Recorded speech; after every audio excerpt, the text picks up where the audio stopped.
Podcast today. I'm your host, Lil Larry, showing only half of my face.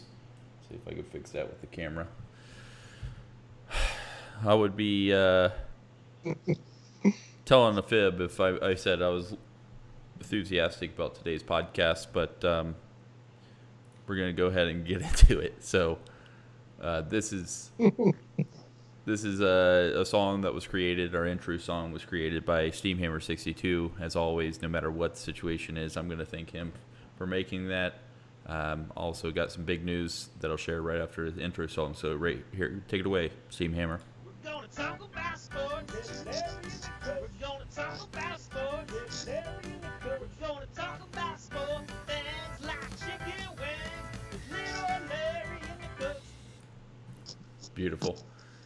So, big news before we get into it with the coach is that we got Scary Mofo, one of our followers, tends to like the producer side of things when it comes to Twitch. So he will be making the graphs because obviously the graph today is fugly, to say the least, as well as the people on it.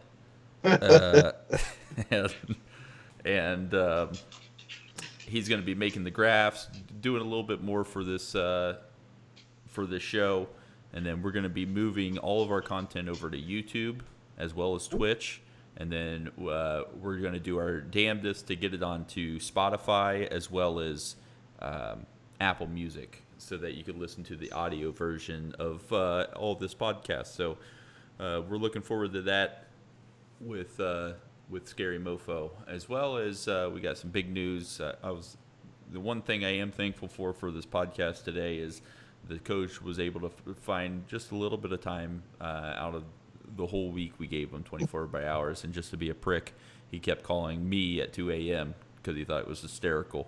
But anyways, we have him as our first special guest on Lil Larry and the Coach.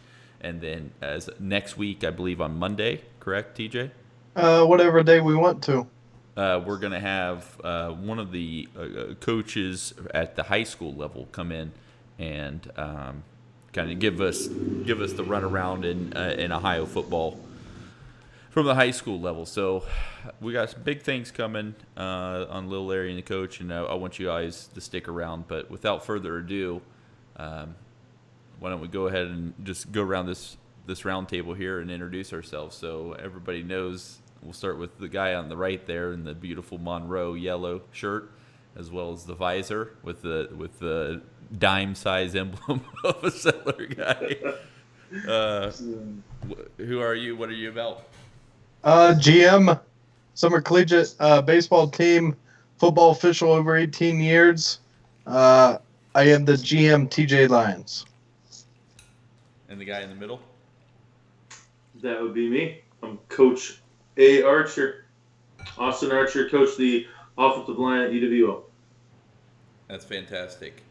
I'm going to go ahead and turn you guys down just slightly so we got some balance in our ears.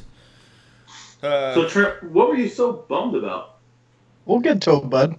Well, we'll go ahead and get into it. So, Yeah, I want ladies to know. and gentlemen, the Me Too movement is something that's been around for just about a year now, and I truly appreciate it. I think those scumbags need to be out. But before the Me Too movement, a lot of relationships out there. There's good, healthy relationships, and there's bad relationships. And as we saw with the coach this week, this is just a bad relationships. It's give, and want. That's basically what it is. So TJ Lyons and I asked the coach several weeks ago, I think when we were on site, said, hey, during the bye week, let's try to schedule some time aside so that we could put a podcast together, get you on as a special guest. And he agreed to this, and all this week we said, okay, what time best fits your schedule? What best fits your schedule?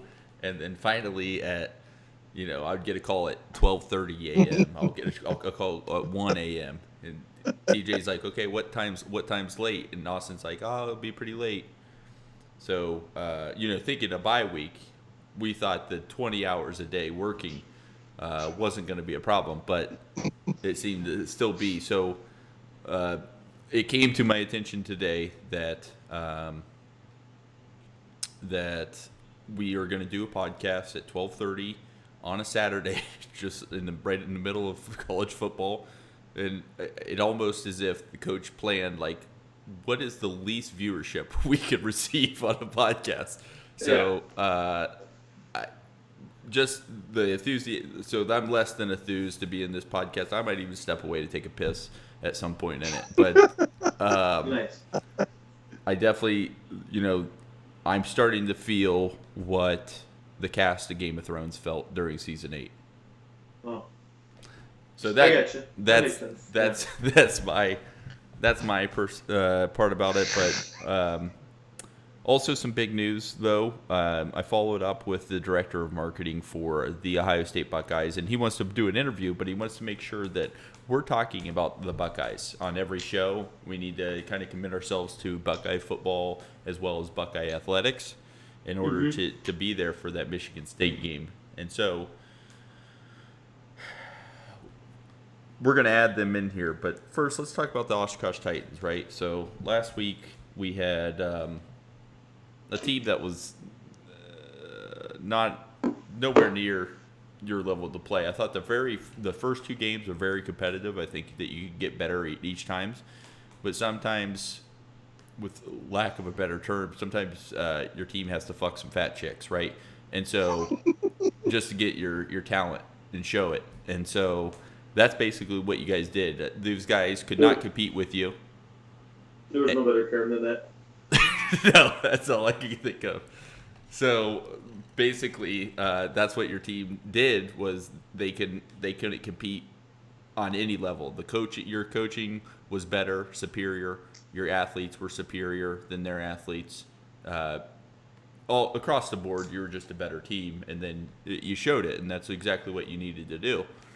But I would say that was your last quote unquote preseason game to really get you ready for now. What is your season? This is the make or break time of your season, which is the WEAC. Yeah.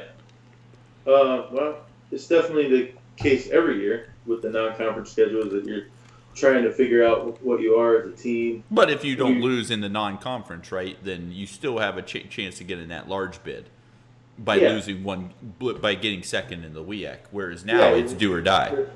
You're obviously not trying to lose in the non-conference, but it definitely, again, we did a long road trip. We had a couple home games. We played a bunch of guys. Now we get a bye week. We got better this week. We did practice 4 days a week. 4 days. We still worked hard. Broke down UW Stout, which is our next opponent, and I think the bye week's huge. You get healthy and just kind of get to focus a little bit more on the things that you can improve on, because camp and preseason, it happens fast. And so we had a good week, and we're excited to get into the conference play for sure. Coach, why don't we just go through first few games already this season, see what you've seen, the best things that have stuck out, some things that you've got to prove on, you think, as a whole team, and what you guys see bright spots are so far. Our bright spots is definitely our talent. We have a lot of talented athletes out there. They're young, so getting them game reps was important. They came out, they showed what they can do in spots, but then they also struggled. I think just execution was our number one issue. Obviously, if you want to put a finger on something, running the football has to be better. So that's something we put a big, made a precedent this week. It's something we're working hard on. Where do you think that starts at? Up front, or finding the right seams, or? No, it starts up front. It always does, always will, always has. So we have to be better up front. They know that. You get to see another thing with the non-conferences. You get to see multiple fronts. We saw a 4-2, we saw a 4-3, we saw a 3-4 in all 3 games. So that's a good thing for us to be able to work against different fronts that we're going to see in the conference. And that's something that, was a good challenge. We obviously came out flat against Salisbury. We didn't play the best. I mean, we did okay against Carthage, but obviously special teams was a major issue there. And How then, much of that has to do with getting a rhythm in terms of finding your starter and your quarterback? Yeah, a lot of that has to do with each player, especially a quarterback, you're going to have different types of I don't know what I'm saying, but they run the offense differently.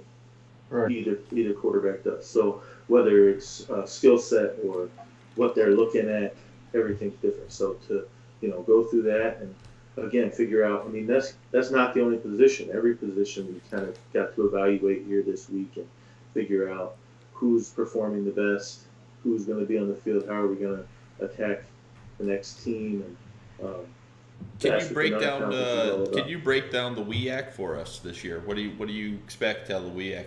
I mean, we see that there's 3 teams in the top 25. Yeah. And so, are you thinking those teams are the teams that's going to rise to the top as well as Oshkosh, or is there some dark horses in there like the EU Claire, right? So Claire. So the thing with the conference is I haven't necessarily broken down every team, been able to watch every team. I mean, that you're going to play. Do you play every team in the conference?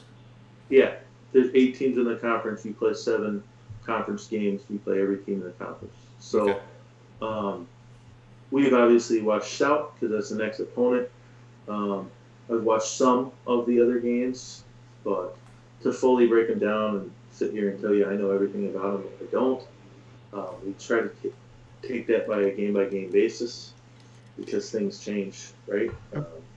Opponent, who's playing where, and all different things change. Obviously, injuries, things like that. But if a team has the same defensive coordinator, or if they're playing the same, you kind of know what every team is. So structurally, but guy-wise, it changes every year.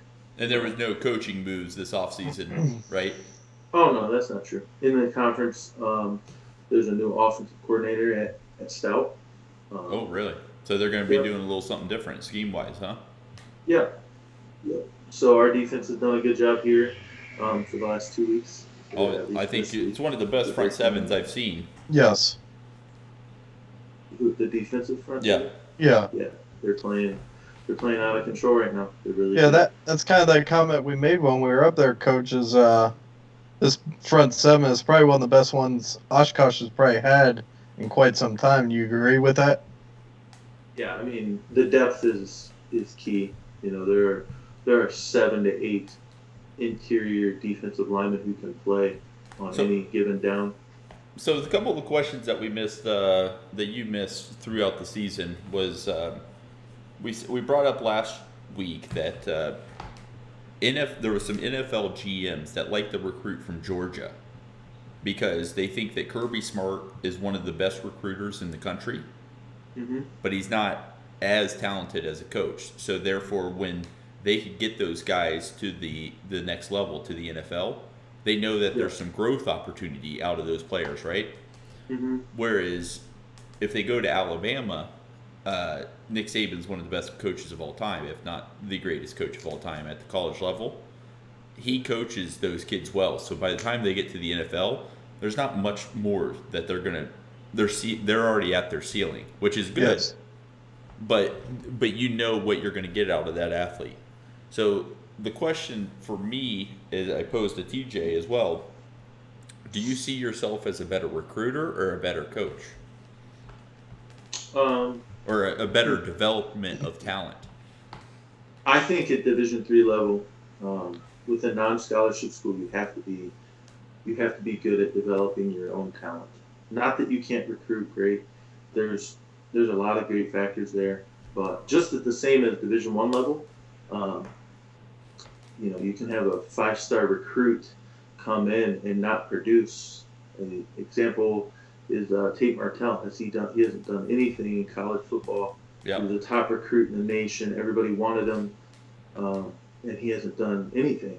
So We are more about developing our guys, the guys that are here that are committed, and that's what you have to, I think, have to do at Division III level. Obviously, recruiting is important. Do you think Mount Union and Whitewater are more of a recruiting-based school?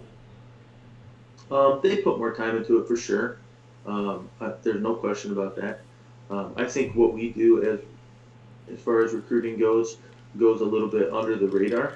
Um, there are there are teams, and I'm not saying any team that you've even said, but a lot of people really take pride in recruiting and go out and are active on social media and saying how much they're doing and trying to. That's TJ Lyons. He already pegged himself as a TJ recruiter. loves to talk about how much he recruits. Absolutely. Yeah. I So- and our staff choose to do it differently, where we kind of like to fly under the radar. Why do I need to tweet out that, oh, I was at a game last night and I saw a stud receiver that's coming to a game on Friday? Like, I don't need to tell everybody that. TJ, You know? What? is that true? Do you agree with that, or? It just depends on what the coach and their staff likes to do. I kind of think Coach sidestepped the question a little bit, though. I kind of think we wanted to know what you see yourself better as, a X's and O's, or would you much rather prefer recruiting and getting the kid to come to Oshkosh, or not even say Oshkosh, say you're at Ohio State or wherever. What do you see? I take a lot of pride in developing players that come in and then they come out and they're a better player than they came in. I take a lot of pride in that. Rather than going out trying to get the next big thing, and then our guys are just kind of there. We take a lot of pride in saying recruiting will happen. We'll get good players in here, but in order to do that, we just need to be the best players we can be. Yep. And for those that are just joining, we're recapping the past couple of minutes of the podcast we've been going for the last 15.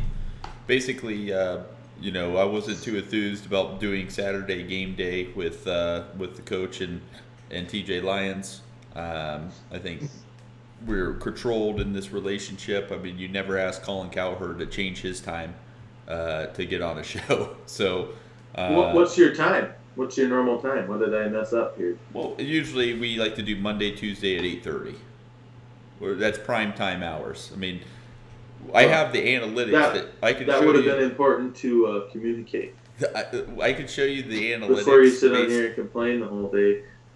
I could show you the analytics of last week's and the week prior podcast on how many viewers we got and how many sustained viewers we got, which is more important because then you could hit them with a commercial and stuff and really rake in the revenue. Like I told Mofo, that first 99-cent check that I get from Twitch will go on the wall right here behind me. After that, he's allowed to take all the money. All the proceeds go to Mofo to get out of his parents' basement.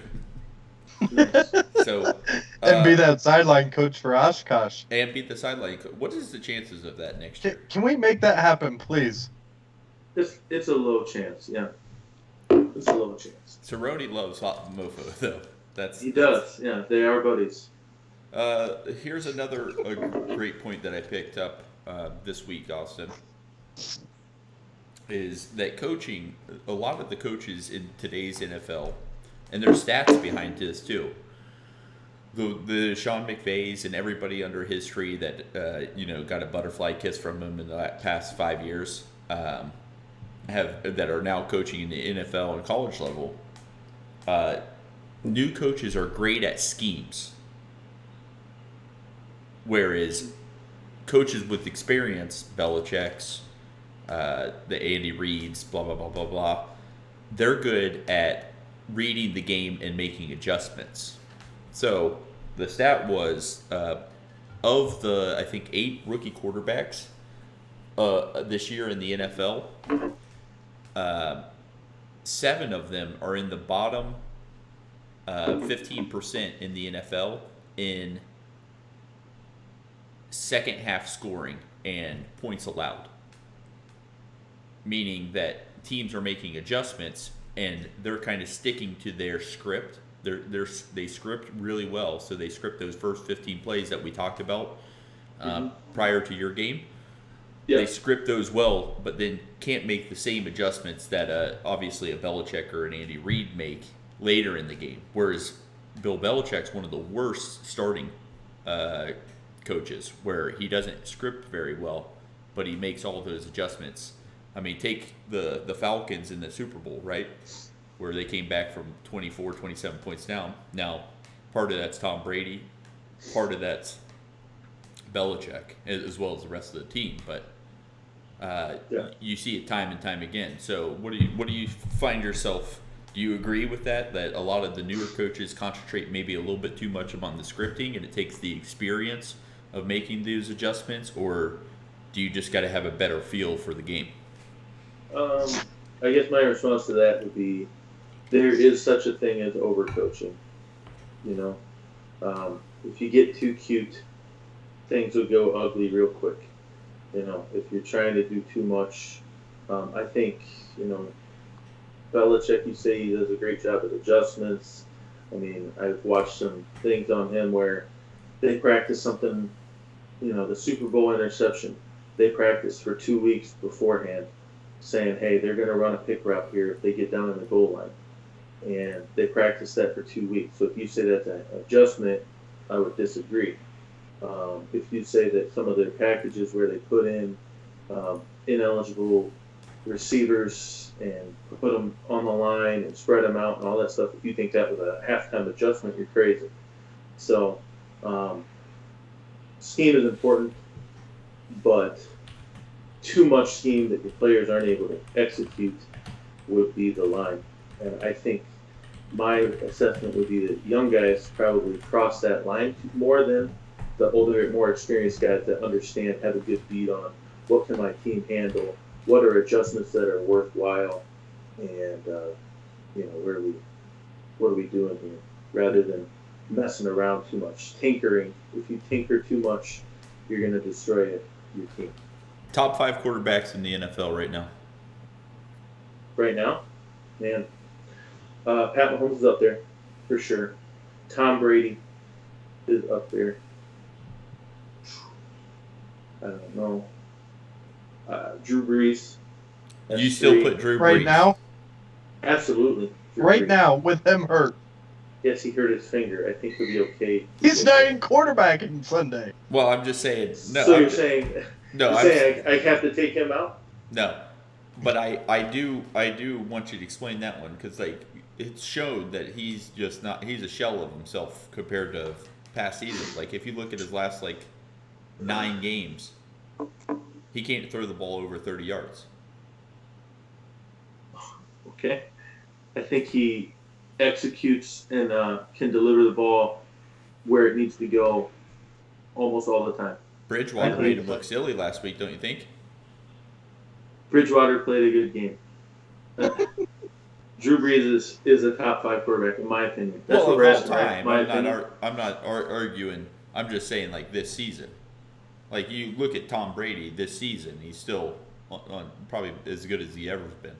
Patrick Mahomes, nobody's ever going to argue that. But yeah, I'm just curious. I just want to make sure you understand the question. I understand the question. Drew Brees is a top 5 quarterback, and he ranks 3 for me. I'm also going to take.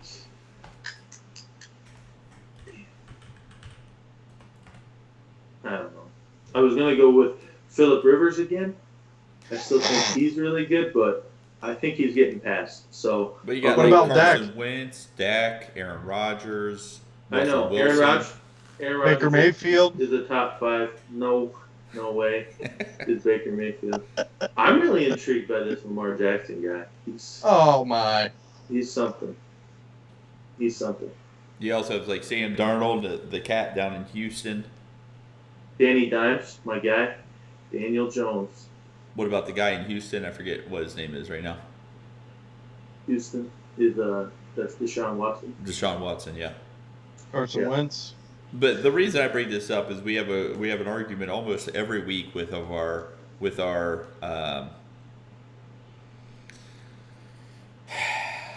viewers. Aaron Rodgers is overrated, in my opinion. Now, in the Wisconsin, that's probably voodoo. But what's your thoughts on Aaron Rodgers? Is he a good quarterback? Yes. Has he had some great years? Yes. But people throwing him in at greatest of all time. Like, just show me the stats, and they don't Yeah. back it up. He's really talented. I don't like him personally as far as like I don't like his body language. I think he makes a mistake and all of a sudden he's hurt. He as an O-line coach, I don't like when a quarterback likes to point the finger at the offensive line all the time. Like you make mistakes too. Let's grow up a little bit. I'm not a huge Rodgers fan, but as far as talent, he's got the arm. He understands the game. He has one of the best hard counts I've ever seen. He draws people off sides on a consistent basis, which ends up being huge plays. But he's not my favorite. Yeah. What? The Green Bay people love him. There's pretty much two factions. You're either a Favre guy or a Rodgers guy. So a lot of people up here like him a lot. We're going to.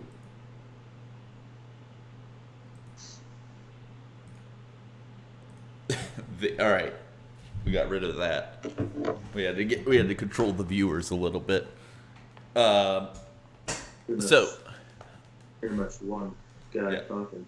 So. Yeah. So anyways, do you think he's a Hall of Famer? Aaron Rodgers? Yeah. Currently. No. Yes. Yeah, I think he will be. For sure. He's won how many? 2 Super Bowls? One Super Bowl. One Super Bowl. And one league MVP. That's all he's done. I would say it'd be very tough. Yeah. I don't know. I think so. Wow. I mean, he's not even in the top 15 yet in passing. I know, but there's more than 15 quarterbacks in the Hall of Fame. So. Yeah, but Joe Namath has done absolute nothing. Is he in the Hall of Fame? Yes. That's what's crazy. Aaron Rodgers will be too. Is Vinny Testaverde in the Hall of Fame? No, sir. We got to get him in. Doubtful. So you Anyways. have one Brown. What do you think Easy, about big fella. No, he has more than Bengals, right? Anthony Joe Thomas will Jimenez. be there. Joe Thomas will be there. What is what's your thoughts on the Ohio State Buckeyes this year? You've been watching them? Yeah, I have been. I watch them pretty Ooh. much every Sunday or Saturday night after our games. They're really good. I think they got a ton of talent. Defenses, front seven is amazing. I really like Fields' decision making. I think he's good. Now, They're gonna be the fine. difference with this year's defense versus last year is I think that Greg Schiano, right, just made the players didn't let the players be athletes. So I thought it was too much of all around scheme. I think he was trying to be that developmental guy of trying to get him ready truly for that NFL level as well. Yeah, and I think that he threw too much of a playbook at him where Yep. literally Ohio State could just run a base defense all the time and just win on talent alone. What Would is you their agree base with that? defense? Yeah, I mean, what's their top coverage? 4-3. Just run a 4-3 cover 2. What do you think, Coach? No, I think they got the guys that can play man to man now, so they can get after everybody. So cover 2 is really bad. What it is? Yeah. So I was just curious. I like how when you break down.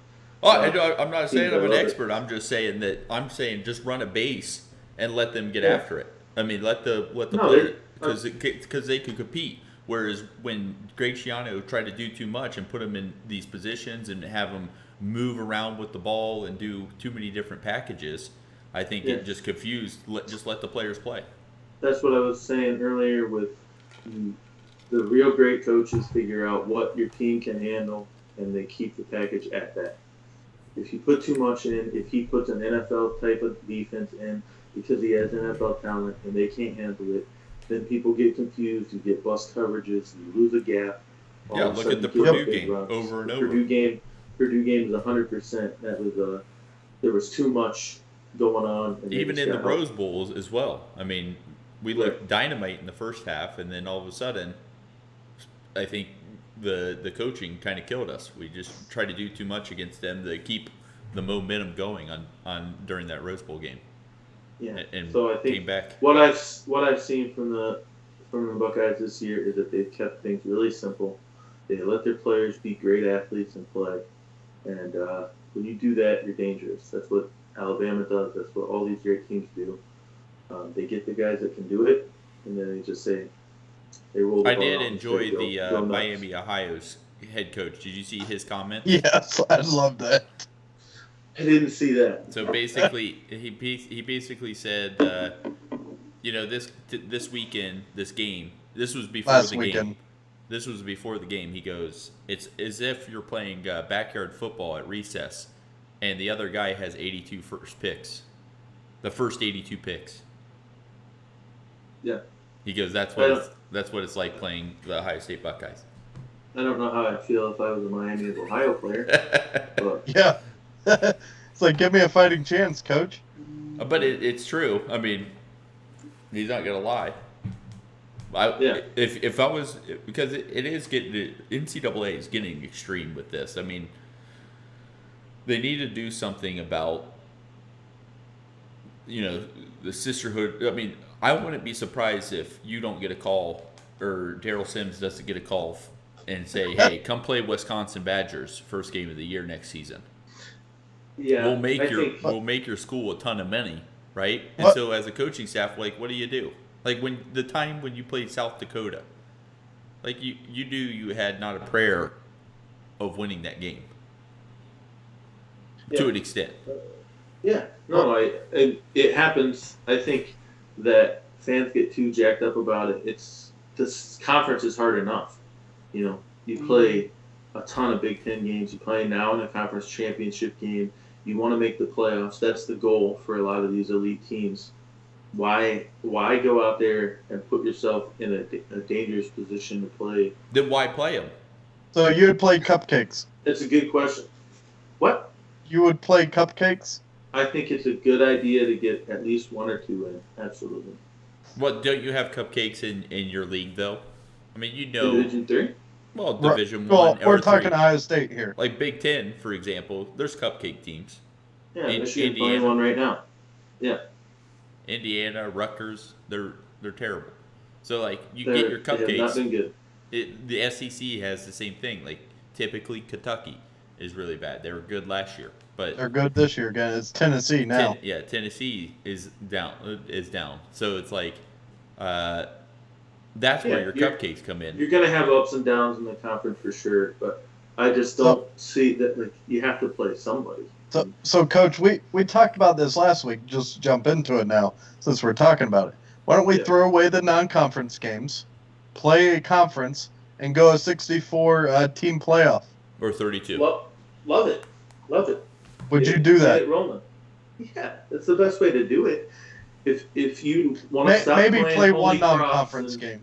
and yeah, if you want to get that going, then yes, that's the best way to do it. But Then how would you accept?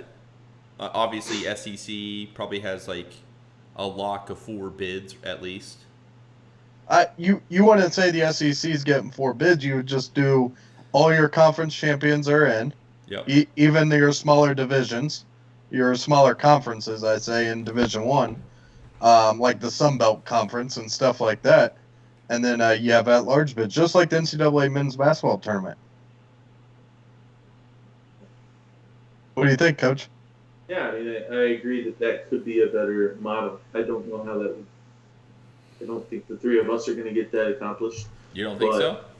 No. No, we can start the movement for sure. Start a new hashtag, something. LLATC Twitter to rolling. OSU. Yeah, yes, but yeah. I mean, obviously, that's the dream, right? It's for the best teams to play each other as many times as possible. I could sit and watch Alabama play Georgia every week. That would be awesome. But that's not reality. You got to play a full schedule. The other teams got to play. But as if you were one of, like, let's just say you were, Western Michigan playing Ohio State, are you concerned for the well-being of your players at some point? No. I don't think that's. I think it's all about. Your quarterback's going to get smashed by Chase Young probably 7 times in that game, right? Yeah. So are you Probably. Are you okay with that as a? I mean, there's a mismatch. So Chase Young's there's gonna be a breakdown when it's 77-0, and your quarterback's He would be gonna out at that point. Yeah. Chase Young's not in the whole game. Yes, it's a good thing sometimes to get beat. I think that's kind of forgotten about. You can use them as teachable lessons. You can raise your level of competition. You can see where you want to be at. You know what I'm saying? And that's kind of forgotten. Not everybody gets a trophy. Not everybody wins every game. It's not how it works. But that's why you're playing in the MAC and not in the Big Ten or for the elite school. Right. Okay, yeah. But then that's a positive for them. If they say, hey, we can do these things and these things against Ohio State, then I think we can handle whoever we see. So what did MAC. Miami, Ohio take away from Ohio State? Because they did nothing right. I mean, you came in and smacked them in the mouth early. And then lost 77-0. Well, Or 3. 76-5 or whatever it ended up, but you come in, you smacked them in the mouth. You got to play in the horseshoe. Majority of these kids would, none of these kids would do that again. So, and then collect the big fat check. But that's what it comes down to. It's collecting. It does come down to that. It does come down to that sometimes, and that's a huge part of a smaller school athletics. Yep. You have to finance these travel and things like that. You want to recruit better athletes. You want to have a more impressive freaking team room and facility. You got to take a whooping occasionally. So it's a positive in the long run for everybody, except for the fans. Yep. That's the end of the day. And the players, I think. Okay, but I'm saying that I think it's a positive to get game reps for young guys against good competition. I think it would be cool to be like you played Chase Young and this is him. Like, hey, here's a highlight tape of Chase Young just murdering me 7 times. There are some aspects of that, you know. I can't tell you how many times that like coaching athletics here, like somebody be like, oh yeah, I played basketball against Sam Decker and he dunked on me and that sucked, but it's pretty cool to see him do well now. Like, yeah, you know. Do you think they say the same thing about Antonio Brown? Yeah, sure. Let's transition to that. Let's just we're gonna transition to the AFC North. What do you? No, hold on. While we were just finishing up Ohio State, who do you think's going to win the Big Ten? Ohio State's going to win the Big Ten. Beat Wisconsin in the championship game. I think that as well as the regular season. That'll be the game, and I can't wait. They play each other twice. Then yeah, they would. Yeah. I think so. You think Wisconsin will come out that other side for sure? Wisconsin's legit. I think so. All right. I think they got that. Jonathan Taylor is really good, and they've shown that they can throw the ball, which has always been their biggest issue.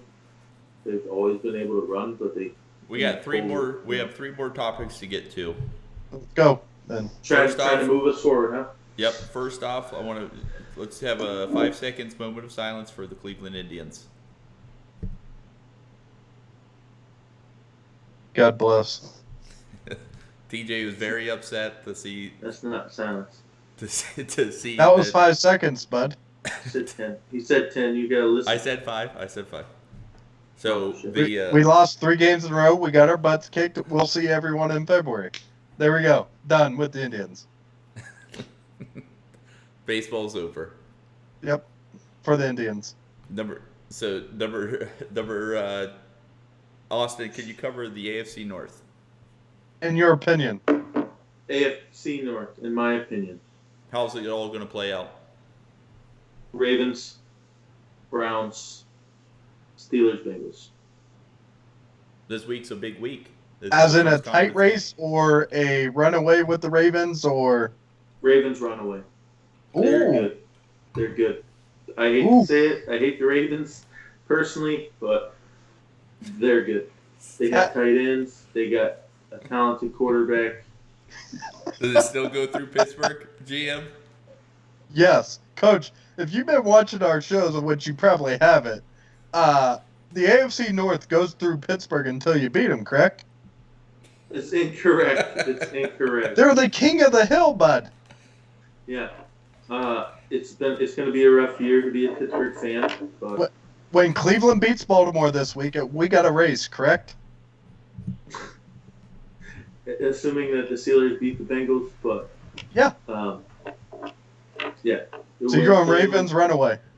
I'm going Ravens runaway. At what point does Mike Tomlin? What are your thoughts on Mike Tomlin? Is he My overhyped? thoughts on Mike Tomlin? I think he's a great coach. He handles relationships really well. Clearly, you can tell that through the Antonio Brown stuff. He deserves a peace treaty, but Nobel Peace Prize is what I meant, not a peace treaty. But sorry, but yeah, I think he's struggling right now because I think he doesn't really do that much coaching. I don't think, from what I've gathered. I think he's more of a team manager. A player. He operates the facility and the players, and he does a great job with that. But right now, I think that the players are not going out and performing what the coaches are asking them to do. Where the fall is, I would have to be there to know. But where would you draw the line at? Is it the Fichtner. players or the coaches coming in to execute and calling the right plays? Randy Fichtner. That's where I was trying to get to, Trent. Do you I'm think not. Randy's going to be on the hot seat soon if they don't start turning it Yes, around? TJ, because they threw 11 passes last week for completions, 9 of which were on the 0 or 1 yard line. That's fucking pathetic. I think that that's not good. I've seen that 3 times this week. The Packers did the same thing. 3 passes from the 3-yard line.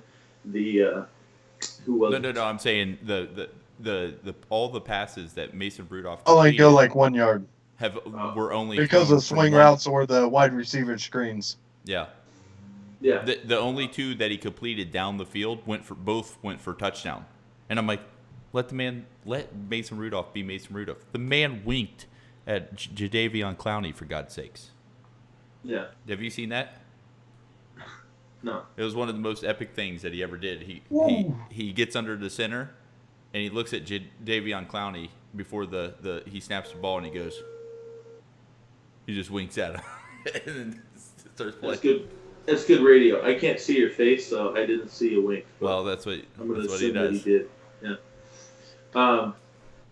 No, I think that they obviously have some kind of issue there in Pittsburgh, but Antonio Brown hurts him because that was a deep threat that now they can't get all those bubble screens and all those downward routes.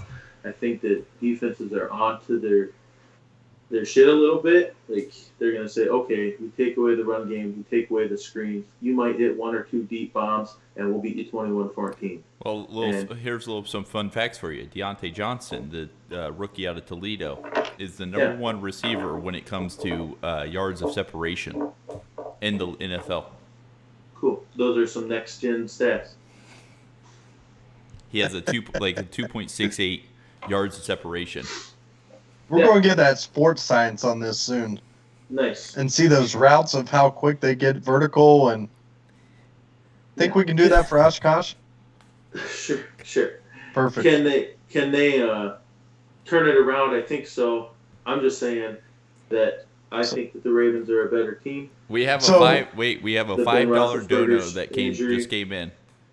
Really? If the GM could spell science correctly. SCIENCE. Science. Ding, ding, ding, ding, ding. There it is. That's a $5 dono. That is $5 for Mofo. No, Because that's you're only taking. That's you're only taking $4.01 for Mofo. Get it right. There you go. The 99-cent check is hanging up on the wall. There you go. So, anyways, you We pick have the to Browns. So for those who are asking the question, there's a couple things before we could get that subscribe button on Twitch. We have to hit over 1,000 views, which we're at 937. So we're getting pretty close. We should be able to hit that this season. We need to have. That'll be next week when we get Doozy on. Yep, we need to have 25 followers. We're at 23. So we're damn close there. There's a couple other analytical things that we have to do in order to get that subscribe button on Twitch, and then we'll be able to really expand our base once we get that subscribe button. So, anyways, AFC North, you picked the Browns being second. Do you think they get a wild card spot? I don't know yet. It's week 4, right? It's yes or no. I don't think so. All right, fair enough. All right, let's move on from the NFL. So one of our viewers asked about Derrick King from Houston, the quarterback for the coach. What are your thoughts on him? Never seen him. Derek is how you pronounce it. Yeah, Coach has never seen him. I watched a little bit of the Oklahoma Houston game, and was really impressed with Oklahoma. I watched their offense, but I didn't really worry about Derrick King. Yep. How does that benefit me? Watch Derrick King. Is he good? I don't know. That just came in from viewers. When viewers say something. See an NFL prospect? Is he? Yeah. So we'll get something back from him, and then also one of the viewers went to the alumni game. I don't know why he still goes to that for the Lakewood Lancers last night, and they ended up losing 53. Yeah. 53 or 59 to nothing, one of those two. Yeah, 53 or 59 to nothing. It's been, let's just say, about 12 to 14 years now of a program that's just been decimated. They've done everything in their, I think, the school board's power or the athletic boosters' power to make this program get back on its feet. What do you think needs to happen at Lakewood in order to turn a program that's just been in shambles around? Well, I disagree with your first statement, just so you know. Oh, what was the first statement? That they've done everything they could to turn this program around. Well, in terms of putting a new field, right? So that field was supposed to impress a lot of the kids to be like, oh, I want to play on that, right? Yeah, I understand that, but we had two opportunities. One was to hire a damn winning coach that we did not hire because of religion background, which is absolutely idiotic, stupid. And number two, could make the Newark Advocate headlines with "We Are Coming Home," but that never materialized neither. Now, would you concede that one coach from Ohio Dominican was a pretty good coach? Yes, he was a darn good coach. But there were certain things that happened within the school that I'm not going to get into. The reason why he left. That was Coach Craig Connolly, by the way. And we see this all the time. Last year, I know how to work around the things that we can't get into, because last year with the coach, I asked a lot of the same questions, and I would get a lot of the same answers where we can't get into it. No. Yeah. Yep. So we obviously, ladies and gentlemen, have found TJ's sore spot that he won't get into. So, Coach, because there'll be another 2 hours.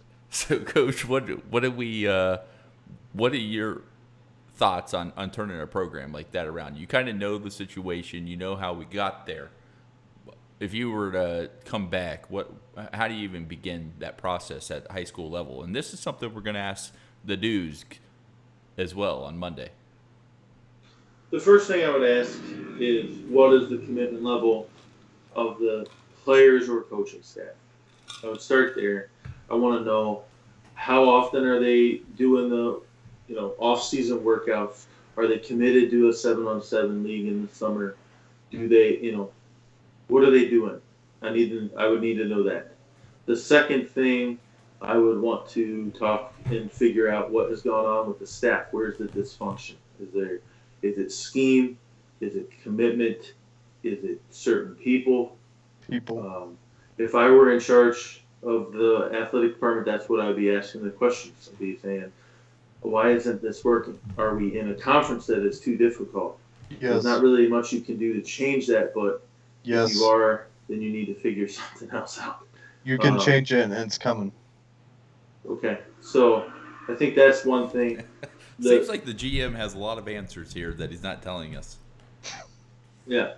Um, okay, so those things would be the first thing. Then I would, if you want to go to the administration or to the school or the whatever, the financing, what are they doing? I think they've done a lot. So there's a nice new field.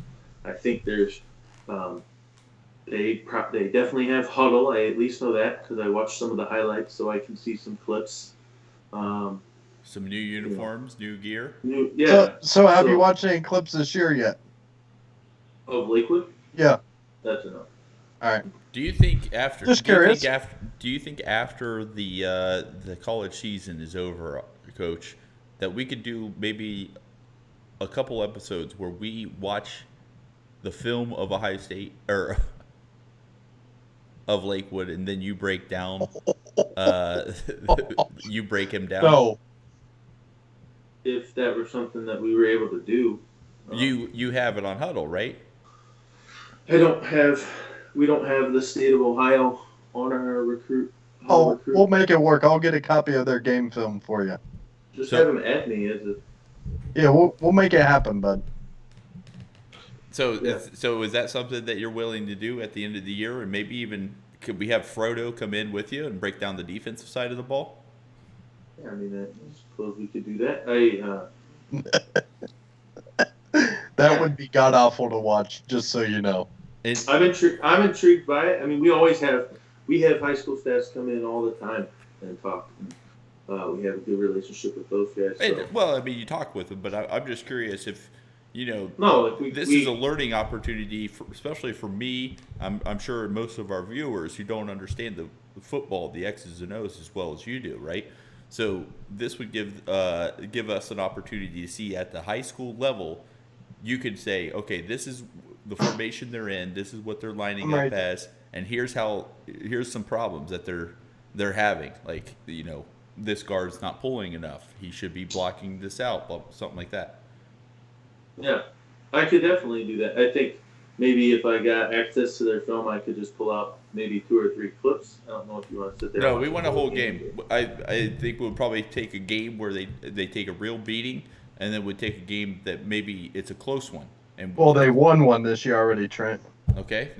Was it a close game or was it a beating on the other direction? They won with 2 minutes left in the game against Mandan Clear Creek. Wow. So then that would be and it's also Little Larry. I don't know where you're pulling this name out. Oh. GM. I just realized that the Northwestern quarterback is from a local high school in Indiana. Wow. His brother I coached at Avon High School. Well, very good. So pretty cool. So I did get a little more information on the Derek King story. So basically, there's a new coach that came to Houston, had high hopes for this kid, but they started out 1-3. Houston did. With the new redshirt rule, he's allowed to play the first 4 games and still redshirt. He's the captain of the team and a senior, but he's going to shut it down this year, redshirt, and then come back next year for hopes of a better year. Yeah, I don't agree with that rule. I think that the NCAA right now, they're very reactive. They make rules after somebody does something. So next year there'll be a new rule that you can't do that. I think the rules were fine the way they were. You could medical redshirt, which means that you had an injury as long as you hadn't surpassed over 50% of the season. That's a medical redshirt to a medical hardship. But to just say, I didn't have the year I wanted, I'm going to redshirt now because it didn't work out, it's kind of unfortunate. But I understand why they did it. They made the rule because if a guy, let's say you're at a game, you're a third string quarterback, all of a sudden the starter gets hurt, the second stringer, his helmet pops off, and you have to run in there in one play to hand off a stretch, and then you've blown an entire year of eligibility. Why would the coach put you in that position, though? Who are they going to put in to be the quarterback? You're going to put somebody in that hasn't taken a snap? But wouldn't the coach already made that decision ahead of time? Of saying, like, that kid should be redshirted or not? He shouldn't even be on the field? That's the plan. but sometimes if you need let's just say it's a extra point, and you're a redshirt kicker, what if you need the points? What if you're down 2 and there's 10 seconds left and you don't have there's just been cases where the redshirt year has been jeopardized. How many kickers do you have on needing staff? to come in for one play. How many kickers? We have 3. So at the D1 level, don't you think they have? They always have 2, right? They have a kicker and a backup kicker, as well as their punter probably knows how to kick as well. I mean, we've lost the GM. I don't know what he's doing. He's just not paying any attention. I'm listening. Yeah. So we, as far as that goes, like there are scholarships limits, and so they're not going to have multiple scholarship kickers, but every team has some kind of limit, and I'm just saying that there have been stories of that redshirt year being jeopardized, where you're like, oh man, we have 3 tight ends, 2 of them get hurt, we need a second tight end just in case. Look at Are the we really Steelers. going to burn this? Are we really going to burn this kid's year of eligibility, and is he okay with that? Because that's important too, and forgotten about, is that they have an opinion.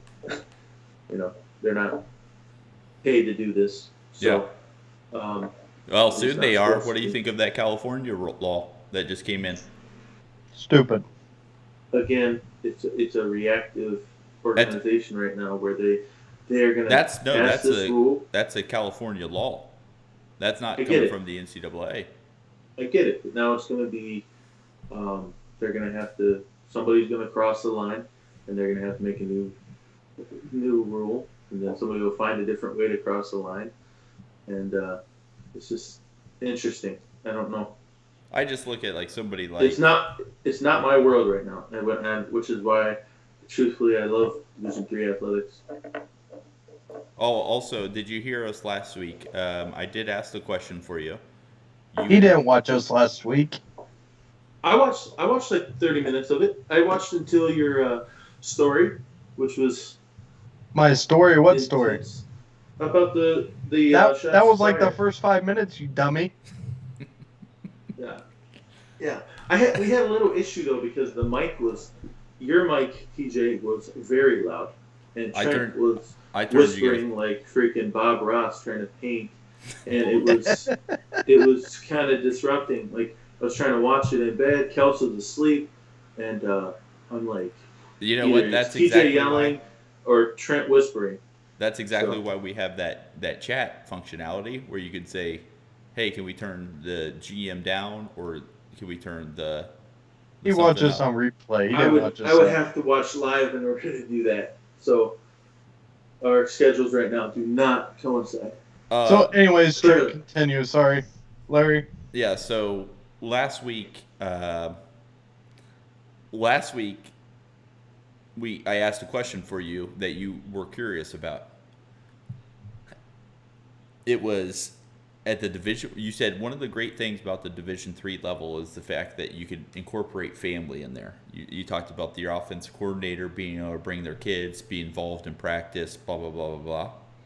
So I posed the question if, because TJ is such a great recruiter, he was able to pull Coach Meyer's son onto his team this year. Again. Even. And so I asked the question, do you think that Coach Meyer allowed his family to come during practice and be the ball boy, snap, give water, be part of practice on a daily and regular basis? With a resounding yes, TJ replied. Yeah.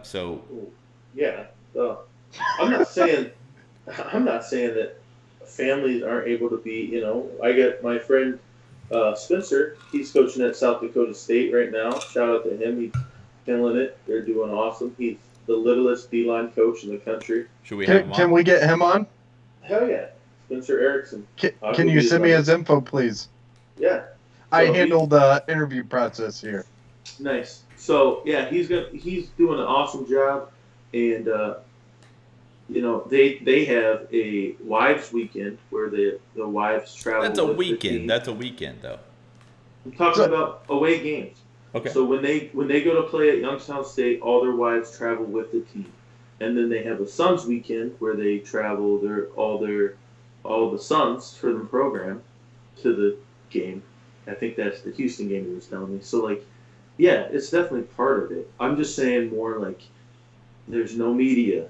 It's a lot. It's the players aren't being paid to be there. There's not all the stuff. There's not scouts rolling through there every day for the NFL. Like there are some just aspects to Division III that You like the D3 level the most because of these things. nobody is talking about their player likeness and um, they're not redshirting just to do it because they didn't get the stats they wanted for the NFL. Like What do you think the benefits of I think it's a more pure form of the game that I love, the teaching coach. So than high school, D2, D1, and pro? I think it's the purest of them because even in high school, everybody's wanting a scholarship and the mom and dad are involved. And here, it's just And you have to. One of the things we're young going to man find going out. to college to be the best player and eventually person they can be. One of the things we're going to find out on Monday from the dues is The Jackrabbits for Jay Halter 10, South Dakota State, Division 1 AA. is we're going to try to find out. I mean, do you have to change schemes in high school all the time based off the skill set and the players that you have? Yeah. I mean, The coach was part of the high school. Yeah. There's So, a- is there any there's- questions that you have for Dusenberry? There's a couple aspects that, if the questions I would ask would be, number one would be, how much have you changed since you started coaching? Because there are some programs. I went and watched a high school Muskego last night that they've been running this jet fly under center offense for 30 years. The head coach is a stud, understands it, knows it. Yes. He has changed quite a bit because he's been with different teams, including Mr. Al Golden. Okay, you're talking about the guy. This Yeah. Coach is coming up. Okay, good. Perfect. That would have been a question I would have asked him. Number two is then, how much, because if you're developing the youth program to run the system that you want to run or that you envision your program running. This is an assistant coach, not the head coach. He doesn't have control of the youth program, bud. Okay, cool. So what do you want to ask him, PJ? Continue. Apparently my question. We cannot ask him how the youth program is going or build a youth program. You could ask him about what the youth program if Correct, he's but meeting with he the don't youth have coaches. control of building it. So anyway, Number 3? Number 3 would be off season. I still think that's a huge thing in high school because they're doing other sports and they're doing other activities, which is important. So how have they found a way to make that an important? Thanks. That was a good question. Thank you. And then I don't know. I don't know as far as X's and O's. How have they evolved? I guess because there's either you're learning new things or you're sticking with the old stuff, and I think sometimes coaches can get really complacent, especially at the high school level. This is what we do. It's really easy to blame the players and say, "Oh well, they're not as good as the years previous," and I think it's important to do that. So, Just to answer, so we're going to wrap this up. And just so you know, I just had to ignore a college baseball coach for this podcast. Very good. nice. With D1 or D2 or D3 Yes, level? D1, Cincinnati. God. Jeez. We're honored. I can't wait till right before baseball season starts on this podcast when you just slap your dick on the table and show us your recruits. We're going to get kicked off the Twitch for a while, but it'll be worth it. Amen. So before we wrap this podcast up, one of the things is Jay Halderton. I want to go ahead and answer. We will not be getting the coach back on here anytime soon to answer any of the Deuce's questions because I think the next appearance that we'll have Coach on. Go ahead. Coach A. Archer, are you watching this game right now?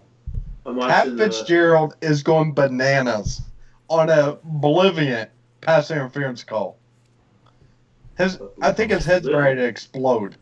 Can you use oblivion in a sentence? What is oblivion? Wow. Continue, sorry, Larry. So I'm going to get a little Bolivian right here if I get interrupted again. Oblivion. Oh. No, I can't spell that, so don't ask. Anyway, so It's not a word. You can't spell a word that's not real. Jesus. The coach will be back on here probably the next time with Frodo, the defensive coach for Oshkosh, to break down film for the Lakewood Lancers. So that's something that we're going to get in the works, that TJ is going to be responsible for getting him on Huddle and getting him a login account to break down some film. And we're going to go through it. It'll probably be a 2-week segment. Or a 2-hour segment, sorry.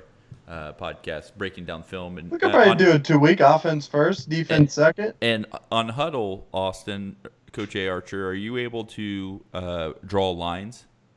Or to have the Madden pin? Yeah, I don't necessarily know how to do like a screen grab, but yes, it would be audio. Frodo probably knows. It'd be audio of me with the film in the back there. We could figure that out. Very good. And then the very last thing I wanted to cover is Coach A. Archer, you were very disappointed in the way that this podcast preseason was headed. Since being at Oshkosh Stadium, and the only two people watching you out J.J. this Keller Field at Titan Stadium, after I know we had some streaming difficulties with that, but the audio came through crystal clear, as well as all the following weeks. What are your impressions of the podcast so far? Been very pleased with its improvement. Was not happy. I wasn't happy that I was ousted because I didn't talk enough, because it's hard to talk unless you call timeouts, which is a new thing, which I kind of like. Yeah, I'm not. You're out of timeouts, T. But I wasn't happy with that. But then I was watching, and it was just talk shit day, and you were just after us. And I'm like, saying after. Why? I'm saying after the week. In something like that. So I'm really happy. Yeah, I'm really happy that you guys took it serious. Didn't just try to embarrass our program or me. And I like the direction it's going. So good job. You'll see us next Saturday in the shoe, bud. Next Saturday in the shoe, that would be LLATC awesome. To OSU. Yes. Tweet that today. Absolutely. So I wish you guys good luck there. Thank you. And then one more thing. Is there a word that you want TJ to spell before we're out? No. Me personally? Yeah. No. Thank you. Is there anything that you want to ask the GM before we leave? Who you got in the World Series? And we haven't talked any baseball. So can the playoffs get set first, bud? The playoffs are set, aren't they? No. Not home and away yet. Oh. If Tampa Bay is at home against Oakland, I'm taking Tampa Bay in the wild card game in the AL. And he said, mark my words, whoever mark got in. my word, Tampa Bay will beat Houston or Yankees, whoever is the 1 seed. Okay. And then who's the 2 seed out of Houston and the Yankees are going to the World Series. Okay. What about on the NL side? The NL. It's a tough one over there. I hate the NL. Is it really that tough? I think the Nationals are going to surprise people. Former Settler on there, relieving games in the World Series. That's a homer pick. The Dodgers are really good. Dodgers are going to win the World Series. Okay, there it is. Thank you. Come on. over the AL. Oh, the Nationals are going to surprise people. What, are they going to win one game? That'd be a real surprise over the Dodgers. Nationals are going to win the wild card game and then win the ALDS. Yeah, bud. they're gonna have NLDS, Scherzer at sorry. home. Scherzer at home. I would take that as well. So, And ride him like a lobster. like the what? Ride him like a lobster, bud. Yeah. You never cease to amaze me. When we were in Maryland, I got a fat guy story. Oh boy, that guy's story. Yes. There's a crab shack on the side of the street. Unbelievable. Right across the Bay Bridge. Oh, you can eat? Doesn't even have a name. It had a sign that said "Best U-turn you'll ever make." And I'm like, sorry guys, I got to do this. Pulled over. Got 2 crab cakes. It was phenomenal. What were the price of the crab cakes? I'm always curious. Crab cakes, they weren't cheap. I got 2 crab cakes and an ear of corn. It was $18. Yeah. Was that budget approved by Suzanne? The budget was not approved by Suzanne or Kelsey, so it's our little secret. No, I used $20 cash, non-traceable, and I slammed those crab cakes on the side of the highway while everybody else had to sit in the van and wait. It was phenomenal. That's awesome. Yeah. Hey, they do 2 things really well. That's what we found out on the trip: crab cakes and football. That's what Maryland does. That actually is pretty funny. Yeah, it was funny. The rest of the van actually left and went and got Popeyes, and then they came back, and I'm standing there just dipping my corn in butter. It was a whole deal, but they wouldn't even let you eat in the restaurant. It was take it and go. So I'm eating out in the parking lot like a psycho. Yeah. But I got some crab cakes in my life. Well, very good. Well, I appreciate you popping up, Coach. It was, my enthusiasm started picking up there towards the middle and towards the end of the podcast. So I appreciate, really bringing it today. If you could find some time, maybe for a hot drop like Middle this, of the WEAC. Yeah, middle of the WEAC schedule, talk about the season and everything. We would love to have you on, but Monday, Tuesday, 8:30. I think you actually prefer that to just complain about my availability. No. Because you pick the 2 days that are the most important work days of a coach's. Those are prime time days. Trent has the facts. Okay. We'll try. We could probably do Those are game Thursday. plan days. We could probably do Thursdays as well. 8:30, 9 o'clock. Thursday mornings are a little better. Sometimes Not Thursday morning, Thursday night, bud. Excuse me. Thursday night? Who's watching on Thursday at 9 a.m.? Yeah, I don't know. Loser! You said oblivion and ride him like a lobster in the last 20 minutes. Loser! Yeah. So, all right. Do a 2 a.m. pod. That's Jay Halder's suggestion. Well, Trent, Larry, and Coach, it's time to go Bucks tonight, bud. yep, Yeah, it'll be a big one. Be a big one. I'm excited to watch live. Coach, what's your prediction? prediction? I don't know. They're going to roll them. But I need a score, bud. I'm going to go 35-17. That's not necessarily rolling them. Larry. 49-14. Ooh.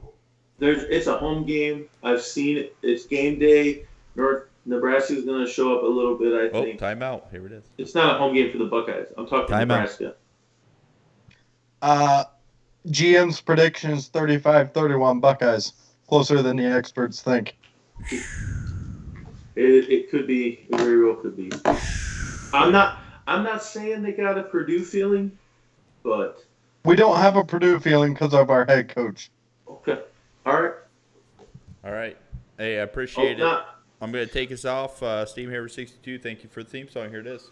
Thanks for the viewers.